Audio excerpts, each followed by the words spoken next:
మిమ్మల్ని మీరు ఇతరులను ఎంతకాలం ప్రేమిస్తారప్ప? మీరు లైఫ్ అంతా పక్కోళ్ళ గురించే ఆలోచిస్తున్నారు. మీ కుటుంబ వ్యవస్థ పెట్టింది దానికి బలైపోమని కాదు. కుటుంబ వ్యవస్థ ఉంటుంది అంతే.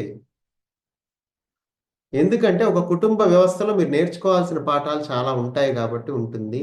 మీ లిమిట్స్ ఏంటో మీకు తెలిస్తే అంతవరకే ఉంటారు మీరు. అంతకు మించి ఉండాలన్నా ఉండరు.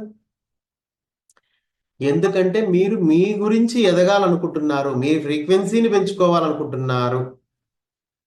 ఇంట్లో ఉన్న సమస్యల్ని తీర్చుకోవాలనుకోవట్లా మీరు.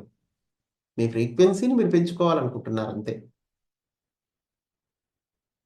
అసలు ఈ ఫ్రీక్వెన్సీ పెంచుకోవాలి అనే ఆలోచన ఉంది చూసారా?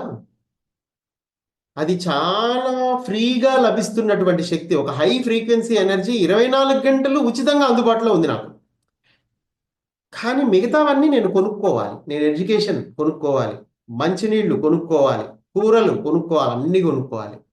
కానీ నేను దేవుడిగా మారడానికి కావాల్సినటువంటి హై ఫ్రీక్వెన్సీ మాత్రం ఫ్రీ.